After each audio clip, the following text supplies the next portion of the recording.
Hello, hello, hello, and welcome back to the More Money Podcast. This is episode 321, and I am your host, Jessica Morehouse. Welcome back to the show. For this episode, we're going to be talking a bit about money and mental health, and I have the perfect guest to talk about such a topic. I've got Joyce Marter on the show, so if you're not familiar, you sure will be with this episode. So she runs her own business. She's a licensed psychotherapist, entrepreneur, national public speaker, and a mental health thought leader. And she's also the founder of Urban Balance, a national outpatient mental health company. And also, this is why she's coming on the show and very excited. I'm going to be giving away a copy. She's also the author of the Financial Mindset Fix, a mental fitness program for an abundant life. So I'm going to be giving away a copy of her book. So make sure to listen all the way to the end to find out how you can enter to win a copy. So I've had guests over the years. I feel like more and more, quite honestly, over the years on the podcast to discuss this really important topic of the intersection between personal finance and mental health. This was something that when I was just getting started and starting to learn about, money management, all that kind of stuff, mental health was never discussed. It was always just discussed in the way of like practical things you can do. And, if you're not, in a certain situation, financial situation in your life, it's because you are responsible for that and all that kind of stuff. And it never really talked about things like, managing money is hard. Psychologically, it is hard. If it were so easy to just take a look at your spending or to create a budget or to start investing young and aggressively, well, guess what? We'd all be millionaires right now. Like it's not that easy. It's easy in concept, once you kind of learn the main principles, not easy in taking action. And so that is why I wanted to have Joyce on the show. So I know you're going to love this episode with both of us. Before I get to that episode, I just want to share a few words about this podcast episode sponsor, and then we'll get right to the interview. This episode of the More Money Podcast is supported by Oxio. Have you had it with the big internet providers in Canada? The contracts, constantly shifting prices, and customer service that will keep you on hold for hours? If only there was another option that could provide you with the same quality internet minus all that other BS. Oh wait, there is. Oxio, a digital internet service provider that first launched in Quebec in 2019 and has since expanded to Ontario and British Columbia. Want to know why I made the switch to Oxio? For starters, Oxio is everything the big telecom companies are not. They provide unlimited internet, no contracts, fast and local customer service, and they don't sell your data, and they pride themselves in being radically transparent with their pricing. No, seriously. For all of their internet packages, they show you the breakdown of where your money goes from network costs to how much the company actually profits. Not only that, Oxio's prices are typically lower than the average market price, so switching could mean more money in your pocket. It sure did for me. Want to give it a try too? Just visit oxio.ca and use promo code MOREMONEY to try out Oxio for free for 1 month. It's as simple as that. Once again, visit oxio.ca, that's oxio.ca, and use promo code MOREMONEY to try Oxio for free for 1 month. Thank you so much, Joyce, for coming on the More Money Podcast. I'm so thrilled to have you on to discuss your book. Thanks for having me, Jessica. Happy to be here. You're so welcome. I think it's a great, a great book for people who want, I think, not just another money how-to book, but it really goes deeper. I feel like, and you kind of touch on this in your book, the past couple years, because of what we've all experienced in the world, I mean, I feel like it's just changed everything, and especially kind of the conversations we're having about money. I've been, doing this for a decade now, and no one ever talked about kind of the psychology of money, the emotional side of money, mindset, and all that kind of stuff. Really, up until recently, everyone's now talking about it, which just goes to show how much that is needed. So I'm so excited to have you on the show to discuss it in depth. I agree that the timing is right, that with the pandemic, it's wreaked havoc on our mental health and financial health. And I really care about the relationship between those two and want to provide tools and resources and strategies to help people promote both. And I think it's the silver lining of the pandemic that people are open to having conversations about psychology and mental health because we've all been impacted. 100%. I mean, this rings true just even for me, myself. So once, kind of the beginning of 2020, even before the pandemic actually happened, I, contacted my therapist who I hadn't seen in a number of years, and realizing I'm just like, I just felt like, something was different. I think maybe I anticipated things going a certain way. And I'm like, you know what? I think I need, a tune up or a check in to see what's going on. I continued to see that therapist now for 2 years. And it's interesting because it's, we talk about a lot of things, but we do talk, about mindset and money. And a lot of the things I was going through your book, I'm like, oh my gosh, yeah, that's exactly what I've been working on the past couple of years. So I feel like it's so relevant to so many people. But I want to actually start talking a little bit about you and your background, because again, it's like you wrote a money book, but you're a psychotherapist. Do you want to kind of tell us a little bit about how you got to this point to write this book and develop this program to help others? Absolutely. Well, first of all, I want to congratulate you for being a smart person seeking a mental health tune up. I think we all need that at different points in our lives, and that's healthy and proactive and smart and positive. And then, also in terms of my background, so I've been a licensed psychotherapist for over 25 years. And in my practice, I started to notice that as my clients made progress in therapy, they started to earn more money. They started to get raises and promotions and start their own businesses. And I was like, why in the world is this happening? And I realized it's because no matter what their presenting issue was in therapy, whether it was depression, anxiety, stress, relationship issues, we were always working on their underlying self-worth or self-esteem. And as that increased, they started putting themselves out in the world differently with more confidence, more assertiveness, more negotiation, having more courage to expand their comfort zone. So I was like, how the heck can I do this and apply this to my own journey as an entrepreneur? So I founded Urban Balance, which is now a national outpatient mental health company with 17 locations in 6 states. And I started with $500, 50,000 of student loans. I made 1,000 mistakes and became very interested in my own psychology of money and how my belief systems about money, my money traumas, and my emotions around money were causing some self-sabotage in my business. So I applied strategies that I learned in my clinical training to help me move through my money blocks. And it worked with the help of a lot of other people and me needing to eat a good piece of humble pie. I definitely learned some hard lessons. I want to share with others how to do the same and how to welcome a life of abundance.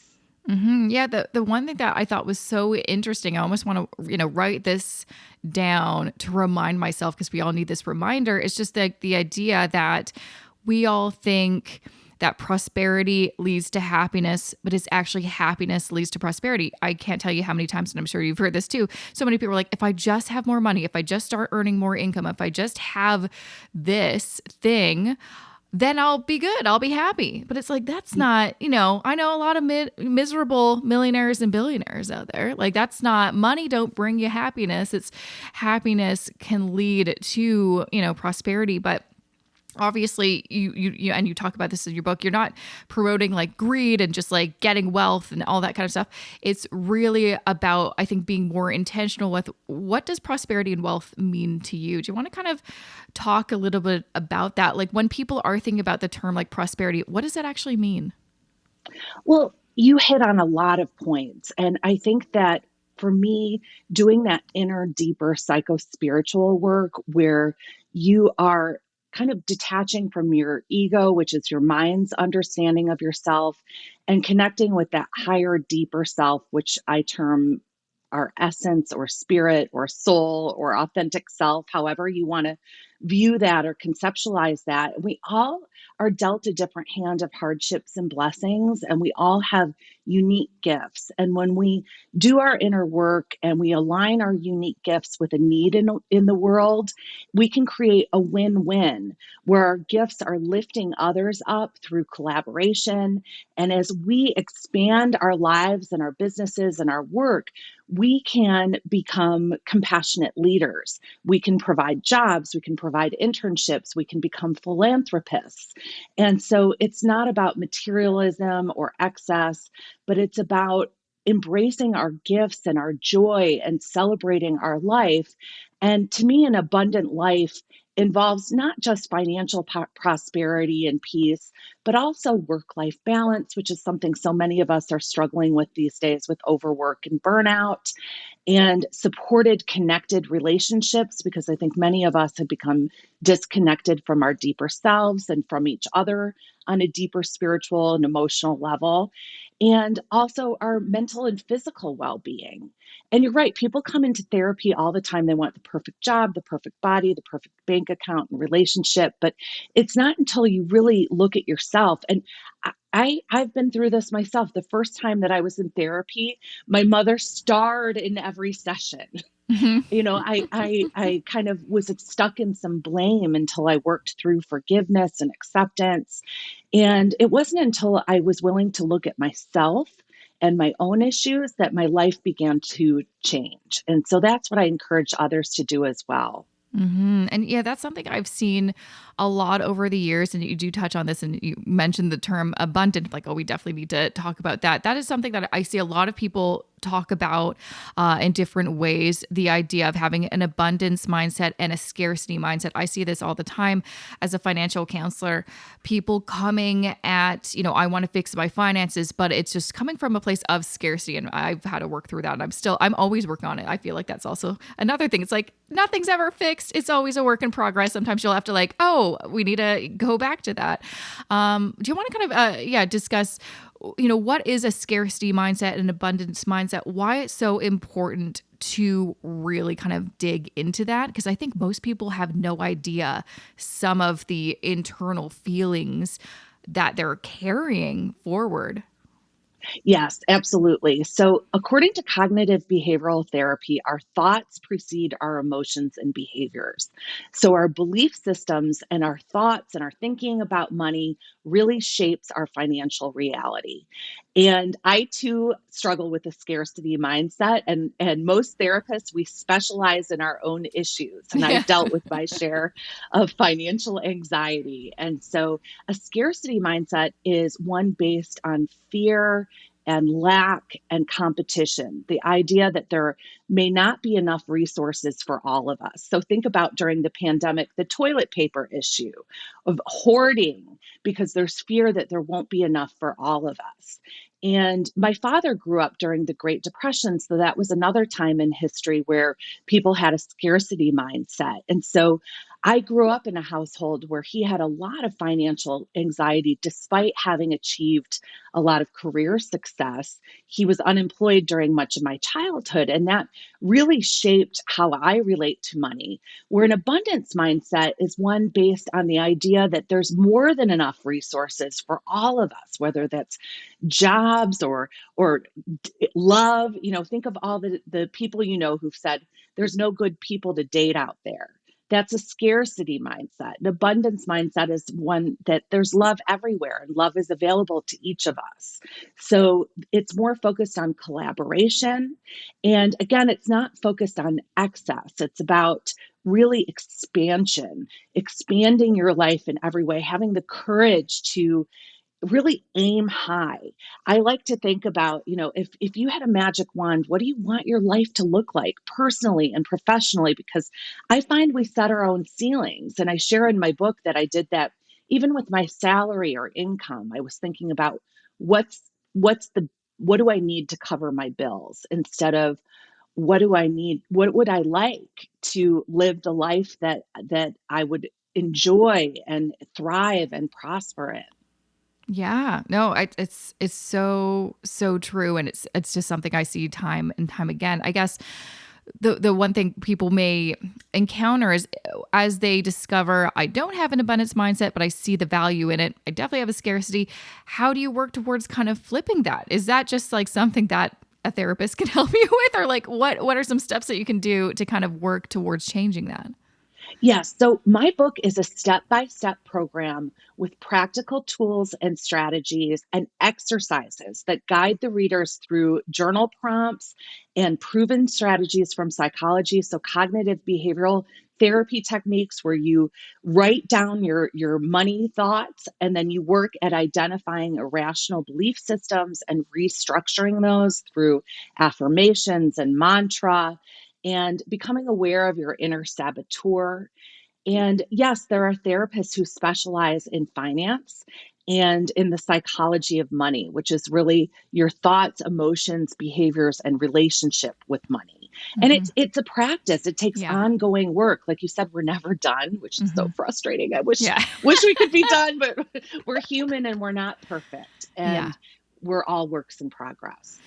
Yeah, no, absolutely. Another thing that really hit home for me when I was reading your book was in chapter 6, you talk about self love. And that is something, again, similar to the mindsets. I think a lot of us don't realize that we're maybe lacking or we're just not practicing self love. And I think, and it's something that I think a lot of people more are talking about more, like self care, self love.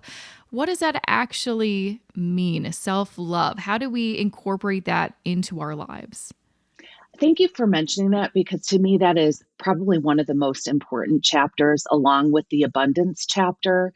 And I think that our relationship with ourself is one of the most important and it's one of the most difficult.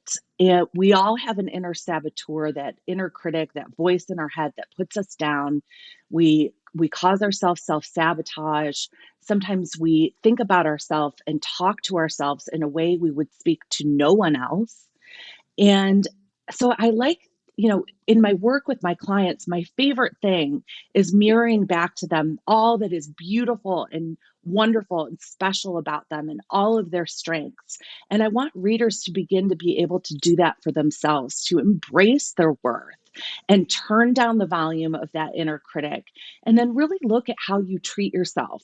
Even simple things like, I know, I've definitely put on pandemic pounds, Oh, and yeah, me sometimes too. I, I say to myself, would I feed my daughters what I ate yesterday? And if the Right. answer is no, like, what's up with that? Why am I Hmm. not treating myself the way that I love someone I love very, very much. And so my book teaches people how to think about yourself in a way that reflects self compassion, how to behave in a way that is like your own loving parent, and how to coach yourself through life challenges as if you're your most positive coach and most compassionate advocate. And this takes a lot of work, but when we care about ourselves, we set healthy boundaries financially and in our relationships. I'm a recovering people pleaser. I'm a person who tends to put others before myself, and I became exhausted and depleted. And I see this in my practice a lot, especially with women who serve multiple roles in their families and communities. And so I do think self-love is a huge part of embracing your worth that's going to lead to increased net worth. Absolutely. Yeah. I think, and I've talked to people who, if you come from a certain background, especially like, say, a religious background, a lot of the teachings are about helping others and then come back to you, or sometimes not even coming back to you. And so I think it's hard for some people to, myself included, kind of, shift things around and to have that kind of mindset of I need to take care of me so I can take care of others. And that could be the same with, talking to people who have a structure where they do need to help their families financially. Maybe they have family, overseas and they need to send money and they're not doing as financially well as they could be because they are giving, so much of their finances to family overseas. And it's hard because a lot of people are like, how do I do both? How do I juggle taking care of me and taking care of others when, for years and years, I was told take care of others first and then me. It is a conflict. It very much is. And my last name is Marter, and I've worked at not martyring myself, Yeah, yeah. financially. My accountant with my business, when I went through a period of cash flow hell, and I thought I was going to have to file business bankruptcy, he said to me, Joyce, you are not running a charity to employ therapists, and you deserve to make a profit. And he basically did an intervention with me, and I had to work through a lot of those belief systems. And one of the enormous blessings of being a therapist is that I've had the honor of counseling people from so many different cultures and religious backgrounds. And so learning how our cultural and religious or spiritual beliefs shape our relationship with money. And there are some Eastern philosophies that talk about abundance and prosperity in the context of spirituality that is really positive. And in Judaism, I think there's some really healthy belief systems about hard work and education and finance.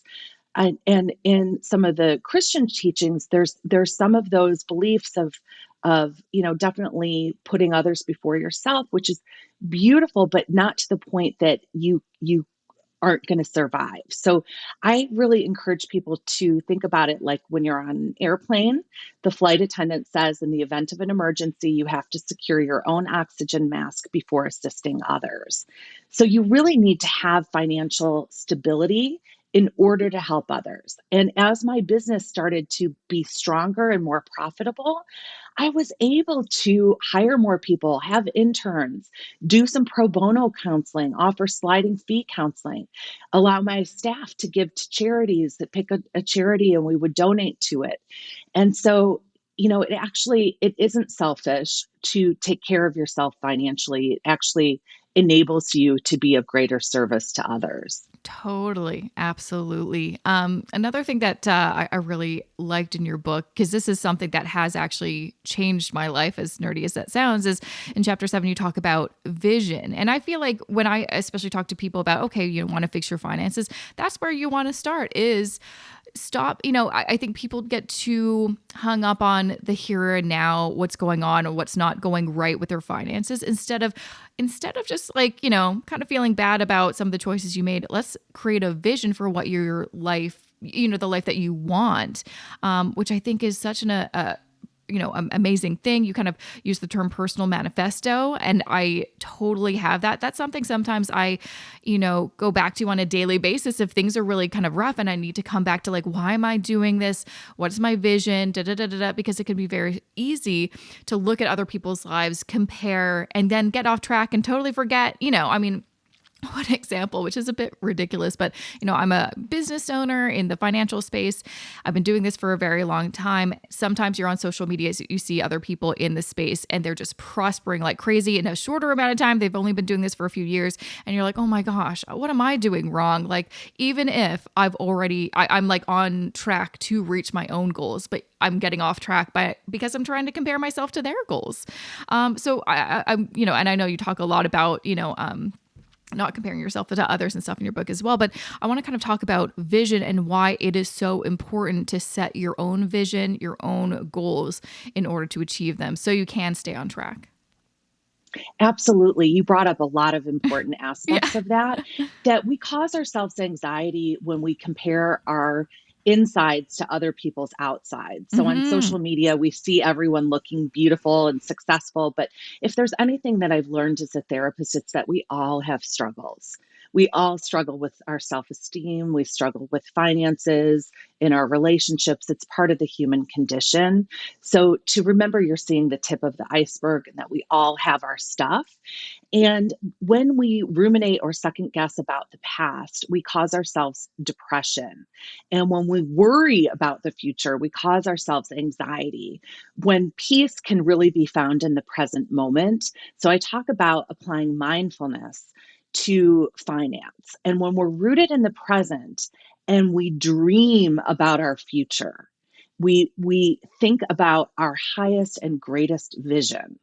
that's when we really welcome prosperity because we are rooted in the here and now. We're grounded, we're connected to our deeper self, and we are welcoming the greatest vision of our life, both personally and professionally. I saw a career counselor in my early 30s, and I told her, my greatest dream was to be a mom, but I also wanted to start a business. And she said, Joyce, you have to plan your career in the context of your life and not the other way around. And as a therapist, I see that through the power of self-fulfilling prophecy, we create our realities. So if we set our ceilings low with modest thinking, then that's how our life is going to turn out. And I share a story in the book of meeting with a friend and colleague who was also starting his practice. And he asked me how much money I wanted to make. And this was in the mid 90s. And I said, $60,000 a year. And he said, ooh, gross. I want to make well over 100. And I said, do you think that's possible? And he said, of course that's possible. And that year I made 60 and Steve made well over 100. He also won Shark Tank, was on Oprah's Favorite Things. Oh, great. And I thought, you know what? I want to expand. I want to be like Steve. I want to expand my thinking.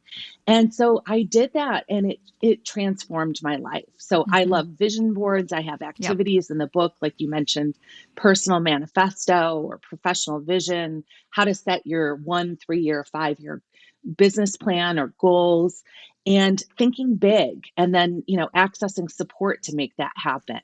Yeah. Do you think the reason that a lot of people are maybe afraid to create that kind of vision for themselves is just like the fear of failure? No one wants to set a goal and then not achieve it because that I think a lot of people are afraid that that'll, derail them and demotivate them. Yes, absolutely. I noticed that entrepreneurs have extreme optimism. So they tend to block out some of those negative beliefs. My best friend, who's also a therapist, accuses me of psychotic optimism. And so, just putting on those blinders and refusing to believe that something isn't impossible, then it becomes possible.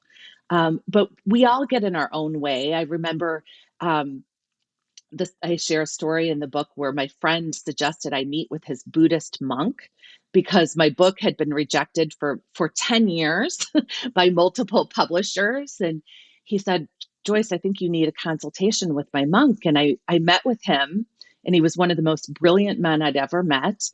And after a few moments of hearing my story about my book and why it wasn't happening, he said, I have your answer. And he wrote on a piece of paper and he handed it to me, and it said, WTF. And I was like, what? I said, are you being serious right now? And he said, absolutely. Weaken the fiction. Oh, Weaken the fiction in your head. So we have so much fear of success, fear of failure, excuses, all these rationalizations that we get in our own way, and we prevent our dreams from coming true. And once I heard that, I started walking around my house saying, I am a published author and speaker like my hero, Brené Brown. And as ridiculous as that sounds, within a year, I had a book deal with the publisher for that Brené Brown has. Sounds oh my God. So I got out of my own way. I'm curious, what did you do? Like, what are some of the action steps that you did differently than in the past? I had been working with a literary agent for a while, and I think I was feeling shame and inadequacy that we'd had so much rejection. And instead of being passive about it, I reached out to her and I said, hey, listen, I'm going to give this 3 more months and let's give this a big push. Otherwise, I'm going to self-publish. And that seemed to really ignite a fire under her because she believed in the project. And suddenly we had a couple of offers, including Sounds True. Wow. Oh, that's interesting. Yeah. Sometimes it's just about, doing something differently. I want to find that monk because I love that. I love that. It's like, I have the answer for you. I'm like, don't we all want someone to say, oh, I've got the answer for you? I was so excited. My heart was racing. I was like, oh my gosh. And then when I saw the WTF, I was kind of mad. I was you're like, excuse me? Serious? Right. Oh my gosh. So just a few other notes that I've, wrote down when I was reading your book that, again, really, hit home for me. One was in chapter 8, you talk about support. I feel like that's not discussed enough. The importance of having a good support system, weeding out toxic relationships. That is something I feel like I've been doing unconsciously for since I finished college, realizing how big of an impact all aspects of your self-worth and who you have in your life. So I've had to dish some friendships that and it's 10 years ago, I'm like, oh no, I can never let go of that friendship. We've been friends for a while. And now 10 years, forward, I'm like, I am so glad I did that because I was not gaining anything. I was always putting myself down or trying to limit myself in order to, make them feel okay or whatever the case. Very difficult to do. And I think maybe that's also, again, a practice is creating that support system and also nurturing that good support system, but then also letting go of things that are not helping you. Do you want to kind of discuss that and what kind of inspired that chapter? Well, I just have seen in my practice and through my own personal life that our support is the key to success. And personally, I realized that I'm a lot more comfortable giving support than receiving it. And that was my detriment. And that led to burnout. It led to my business struggling. And once I opened myself up to receiving support, it transformed my life, both personally and professionally. And we all have barriers to receiving support. We may have issues of trust based on previous trauma or betrayal. We may have fears that people won't take care of us in the ways that we desire. We may have issues around pride or ego, or we may see receiving support as a weakness. But accessing support is an enormous strength, and all of us is smarter than any one of us. So seeking consultation and nurturing your support network, expanding it, and asking for the support that you need and deserve is so important. And I've been giving corporate trainings throughout the pandemic, and one of the things that I found most staggering is I have a poll asking people, what kind of support do you need the most? And over 95% of participants have said emotional support. So what is it about our culture, right? That we all need it and we're not receiving what we need. And so I blog for Psychology Today. I've written articles on how to give and receive emotional support, how to practice empathy in our relationships, and I've learned how to ask more for what I need. And it is vulnerable. It is a little bit scary, but wow, to receive that is life changing. Yeah. I think like you said, a lot of us are maybe more used to providing that support. And when we need it, we clam up and don't ask for it. And I don't know where that comes from. I think part of it too, could be that a lot of us were raised in a way or just, grew up thinking that asking for help is a weakness. You should figure it out on your own. And that's, why I'm always talking, to people about like, if you have any kind of mental health issues or you just don't feel like you can handle what's going on in your life by yourself, ask for help. I mean, that is why I'm so vocal about me seeing a therapist, is because sometimes you just can't fix your own engine, right? You need a mechanic. Oh, I love that analogy. I may borrow that from you. Yeah, I was really afraid when I started graduate school that my professors would see that I dealt with an anxiety disorder. And I still do, honestly. It's like being diabetic. I manage it, but I've come so far. I used to be afraid to be called on in class. And if I was, my voice shook. Therapy's transformed my life. And I think it's like going to the dentist or the doctor. It should be a routine and preventative form of healthcare. We all have mental health like we have physical health, and accessing that support can give you a safe space to process your life and get clarity on where you're going and resources and strategies to move forward successfully. And it's really healthy and proactive. Absolutely. I want to kind of end things on a positive note by talking about chapter 11 on positivity. It's Love funny. it. I know, right? So one thing I loved that that was a chapter in your book. It's funny. I read this other book that talked about the power of positivity and how I think a lot of us don't quite know what positivity means. I think a lot of us just think you're just happy go lucky, but really, there's lots of different definitions. You kind of talk about, enthusiasm, and I think hope is another big word that I like to kind of associate with positivity. Beautiful. It is also, again, like we've been talking about, that is a practice. You have to practice positivity because it is so much easier to get negative, to go dark, to get into yourself. How can people, I guess, recognize whether they're being positive or negative, and how do they nurture kind of that positive side? I think one of the easiest ways to nurture positivity is to start a gratitude practice. So, in any situation, we have the choice to either look at what isn't working or what is. And so, even during challenges like the pandemic has been enormously challenging for each of us in our own unique ways, and if we dwell on all the hardship and losses and negativity, we're going to really bring ourselves down. But if we look for the secret blessings, the hidden blessings and the gifts, we're going to feel better. So some people keep a gratitude journal. Each night before I fall asleep, I lay in my bed and I think about what went well today. What am I grateful for?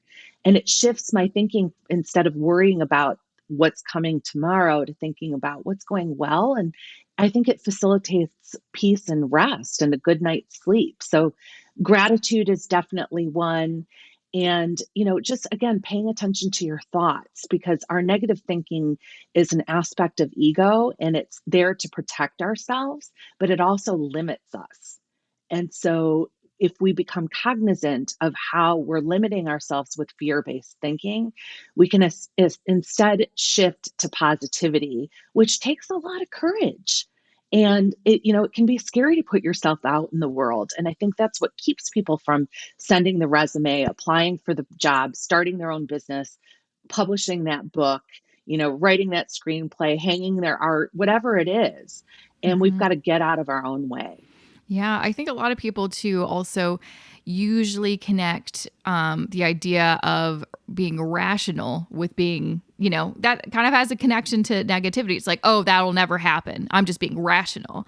But, like you said, it's like I've achieved so many things in my life that I would have never thought would be realistic or even rational, and they happened. And that's part of it, just being positive and just having that hope and just going for it anyway.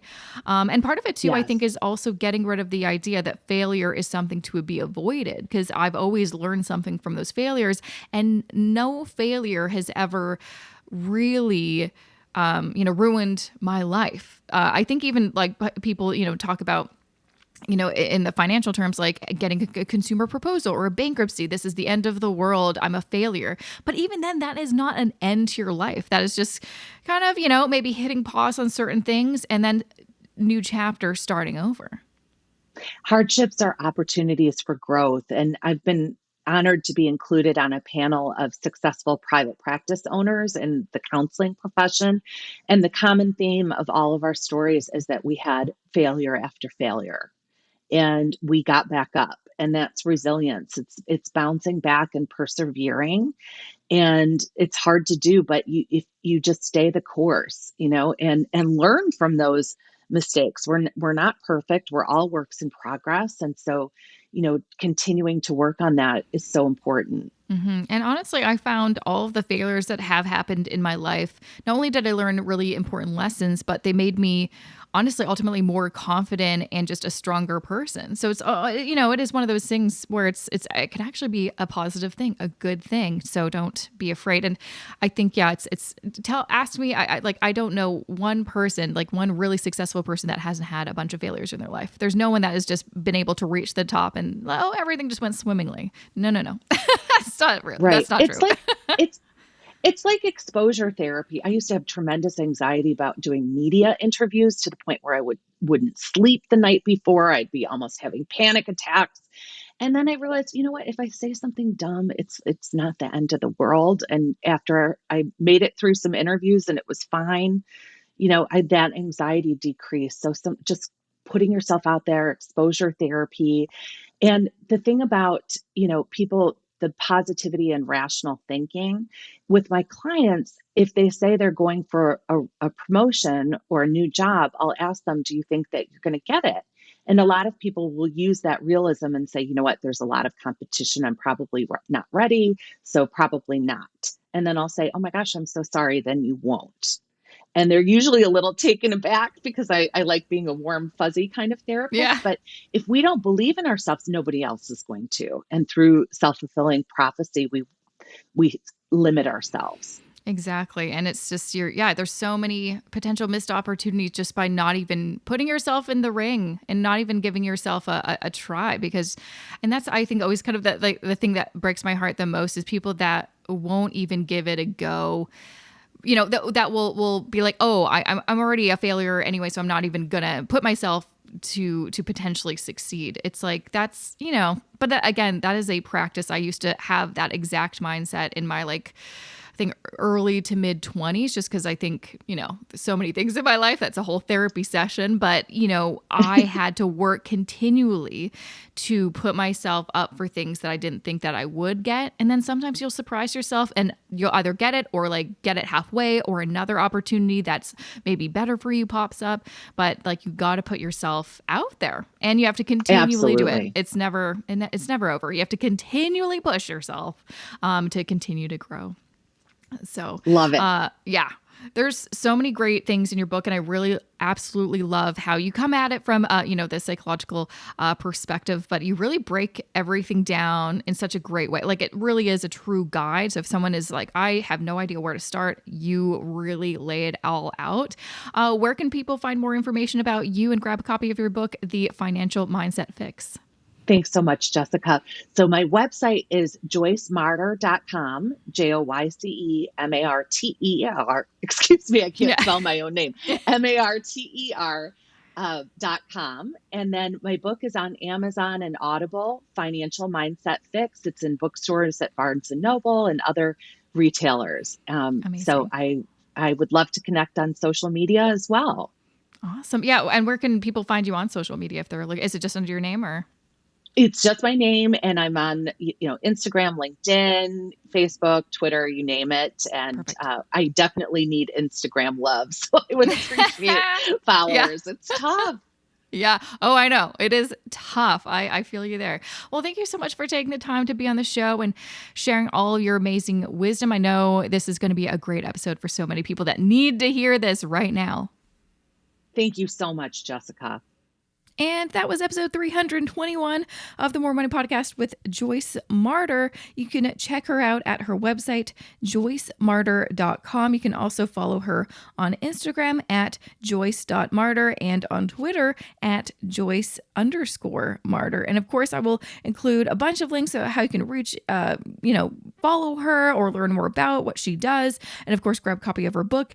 In the show notes for this episode, just go to jessicamorehouse.com/321. And if you ever want to go to the show notes for any episode that you've ever heard of, it's super easy to do so. You just go to, either jessicamorehouse.com/podcast. It has everything listed there, or jessicamorehouse.com/whatever the number of that episode is. It'll take you right there. So like I mentioned, I am going to be giving away a copy of her book, The Financial Mindset Fix. To enter, all you have to do is go to jessicamorehouse.com/contest, and you will see that. Let me see how many books I've got on here now, because I've been giving away books all season, and I do so every single season of the podcast, which makes me very happy. So there are a number of books that you can enter to win. Of course, you're only going to win one book, but currently there's 1, 2, 3, 4, 5, 6, 7 books I'm giving away. So make sure to check it out, jessicamorehouse.com/contest, and enter to win one of these books. There's a very good chance that you will win. There's a very good chance. That's all I'm going to say. I've got a lot of things to share with you, so do not go away, but just want to first share a few words about this podcast episode sponsor. This episode of the More Money Podcast is supported by Oxio, empathy, radical transparency, simplicity, free spirit. When you hear these words, I doubt the first thing you'd associate them with is an internet company. Oxio wants to change that. They believe in disrupting the internet provider space in Canada and putting the customer first, finally. And they're doing just that by providing local and friendly customer service, unlimited internet, no contracts, and competitive pricing to customers in Quebec, Ontario, and British Columbia. That's why I made the switch to Oxio myself. Not only that, when you sign up using the promo code MOREMONEY, you'll get your first month free. Plus, like everyone at Oxio, an Eero 6 router with ridiculously fast Wi-Fi speeds and better privacy controls is included. And once you've signed up, you can even use Oxio's referral program to earn free internet. Want to ditch your old internet provider like me? Visit oxio.ca and use promo code MOREMONEY to try out Oxio for free for 1 month. It's as simple as that. Once again, visit oxio.ca, that's oxio.ca, and use promo code MOREMONEY to try Oxio for free for 1 month. Okay, so what is new with me? First and foremost, I just want to remind you, if you follow me on, Facebook or social media or whatever, and I think I mentioned this in the previous episode or a previous episode, if you ever want to know if it is, if there's like a spam Instagram account or Facebook account, all you have to do, you can always reach out to me personally. My email, jessica@jessicamorehouse.com, but also all you have to do, and this could be done for anything, is just go to that person or my website, right? And go to the footer of the website. It has all of my legitimate social media accounts listed. I'm saying this because unfortunately I've been dealing with this for a while. There's lots of spam accounts, imposter accounts, pretending to be me, trying to DM or message or friend request now people that I know or people that follow me, and it is a phishing scam. It is called spear phishing. It is a scam. So just be aware. I am not going to reach out to you over DM. I never unprompted, DM. I only DM people back. I only have one Facebook account that I honestly never use, like a personal Facebook account. I really only have it in existence so I can have my Facebook fan page and my Facebook group for my online course. So just be aware. If it looks fishy, it probably is. But if you are never sure, and I do appreciate when people do this, send me an email and I can let you know. I also really appreciate when people let me know, because then honestly, these accounts always block my account, so I can never search for them and find them. So it's a big problem that's been happening to so many people, and I've been dealing with this for years and years and years. So just stay aware. There's, especially now during tax season, there's so many scams, phishing, emails and DMs and stuff like that. So just be diligent and just be aware. But with that, I also want to share, because I actually I'm back on the YouTube, guys. I'm back making YouTube videos. It took me like 3 months since my last video, but honestly, it's just been busy. And also I haven't really had like a place and like a proper space where I can do these YouTube videos, but I finally do now. And it's not my permanent place. I'm just doing it in my like home office, but I've got this like special weird kind of empty room in my basement of my house. That's like, it's a weird room that like, otherwise, I don't know, I guess you'd use it for storage, but I'm going to convert it into a YouTube studio because it has no windows. So it's actually the perfect studio. Anyways, I have created not one, but 2 videos on my channel. You can find me at jessicamorehouse.com/YouTube, or just go to YouTube. If you Google Jessica Morehouse in the search bar, you will find my YouTube account, and then you can subscribe and find all my videos. This is something that I really, really, really wanted to pay attention to this year, creating more regular videos, because I honestly love it. I just, I've been busy with life and the podcast and the million things that I'm trying to do to kind of update my brand. Like I've mentioned, I'm updating my website. I'm hoping that'll be pushed through in the next month or so. I just did my, photo shoot for some new video or new photos, and I've just like kind of approved the photos that I want to get. I'm very excited because that means I'm eventually going to have a new podcast artwork. The one that I have right now, it's going to be replaced, refreshed. Very exciting. Gosh, what else have I been up to? I feel like there's been a lot going on. It's been a very intense, for me, a couple weeks work-wise. Like there's just a lot of deadlines, and I'm just like working really long hours. Oh, one exciting thing that you may know if you follow me on like Twitter or social or Instagram is I was able to finally do a public speaking event on stage, and I haven't been on stage doing like a live presentation for 2 years. Yeah, it'll be like 2 years exactly since I've done it. There was no one in the audience besides like a few people that worked at the organization. So it was still kind of COVID friendly, but it was actually so exciting to actually be on stage and do, instead of doing it from my, home office on Zoom or something. So it felt like it just, honestly, it was such an like exciting experience because it felt like, oh my gosh, is this what it used to feel like? Is this what, the before times were? This is a good feeling. I don't know. It got me excited and hopeful for the future. And I don't know about you. I mean, like things have totally opened up here in Toronto and stuff, which I'm still like, after 2 years of like restrictions and masks and everything like that, it's going to take me a bit to, mentally catch up to what's actually going on and stuff like that. But I'm excited. Like we booked some, flights to some weddings. I have my sister coming to visit me in the summer. I'm possibly planning a trip to somewhere, maybe Costa Rica or something in the summer. We'll see. I need to go on vacation because I don't know about you, but everyone I freaking know is on vacation right now. And there's some major FOMO going on. I want to go someplace too. But anyways, yeah, lots of things going on, and I'm excited to kind of reveal more. But that's all I've got. That's all I can share really right now. But yeah, exciting things. It was just like a really exciting moment to be on stage, and to also it was like after doing presentations for 2 years online, it was like, you kind of get that like imposter syndrome where you're like, oh my gosh, do I even remember how to like present in that kind of way where it is different. Like, it's you're walking around, you have to make sure you're performing more, and you have to really memorize that whole presentation because you cannot have notes on another screen like I usually do. But yeah, no, it worked out well. Thank goodness. I was stressing, I'll tell you what. But yeah, that's what's I feel like been going on. So not a heck of a lot, but also a lot. Not a heck of a lot for you. You probably don't care, but a lot for me. It's been busy times, but yeah. But anyways, I'm not going to take up more of your time because you're awesome and you're still listening. I appreciate that. So thank you so much for listening to this episode. Again, I've got, more episodes coming. We've got until like mid-June. So don't you worry. I'm putting out more YouTube videos, so make sure to follow me on YouTube, subscribe, check out my new videos. And big shout out to my wonderful podcast editor, Matt Rideout, for always being awesome and cleaning up all of my episodes and making them sound awesome. But yeah, I will see you next week. Have a great rest of your week and weekend. I'll see you very soon.